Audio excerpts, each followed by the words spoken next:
обращения с отходами, прежде всего с твердыми коммунальными.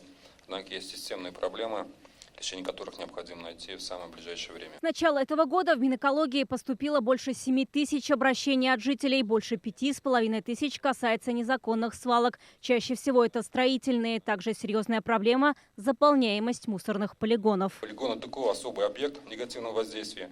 Они представляют повышенную опасность для окружающей среды.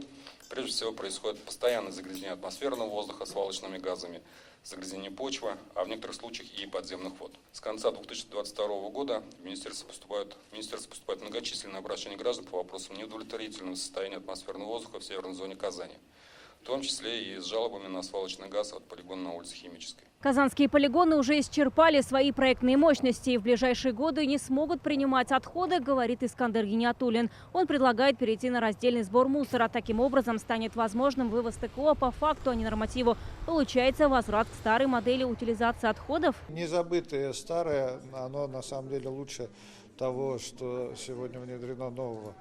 Мы видим сегодня, что нормативное начисление платы за мусор увеличило эту плату в несколько раз. А плата по факту, она, во-первых, стимулирует сокращать эти отходы. В результате пострадал самый главный процесс, тот, который давал нам сокращение вывоза на полигоны. У нас нет возможности строить полигоны дальше. Несвоевременный вывоз мусора, нехватка контейнеров и площадок. Главные проблемы сегодня. В действующем законе есть пробелы. Депутаты Госдумы совместно с депутатами Госсовета Татарстана разработали изменения. Не включены строительные отходы, там вот старая штукатурка, там цементы или там двери и так далее.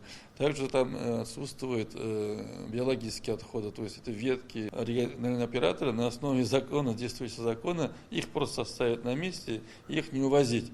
То есть их действия законные, там нет никаких нарушений. Вот эти пробелы, которые не устраивают ни население, ни власть, и вот это все учтено в данном законопроекте. Мусорная реформа себя не оправдала, считает депутат Госсовета Николай Атласов. Рекоператоры стали монополистами, строительство межрайонных полигонов и сортировочных центров не идет.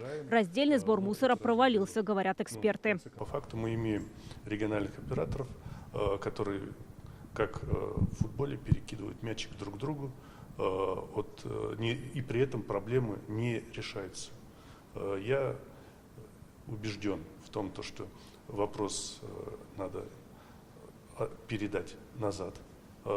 Должен быть государственный региональный оператор, который будет нанимать для исполнения вывоза мусора, утилизации мусора, захоронения мусора компании, которые обладают теми или иными мощностями. Чтобы избежать мусорного коллапса, нужно отходы сортировать и перерабатывать, считают эксперты. Завод термической обработки ТБО пока не построен. Есть у нас отдельный вопрос, связанный с заводом термической обработки отходов. Мы эту задачу совместно с инвестором отрабатываем, с учетом общей сложившейся экономической ситуации и действий недружелюбных стран по отношению к реализации этого инвестиционного проекта. Сейчас идет определение непосредственно технологии, в рамках которой будет дальше принято решение. За круглым столом обозначили топ-20 ключевых предложений для решения мусорной проблемы. В их числе также включение строительства полигонов ТКО в федеральные программы, доступ рекоператоров к персональным данным должников и разработка региональной программы по развитию дополнительной инфраструктуры. Мы начали это совещание с того, что много можно друг другу обвинять, предъявлять претензии. Мы здесь собрали для того, чтобы найти решение, как улучшить ситуацию с мусором, и чтобы это не должно интересовать наших жителей. Почему, кто виноват и зачем? Они платят тариф по вывозу мусора и хотят совершенно это обоснованно видеть свои мусорные площадки, контейнеры чистыми, вовремя вывезен мусор.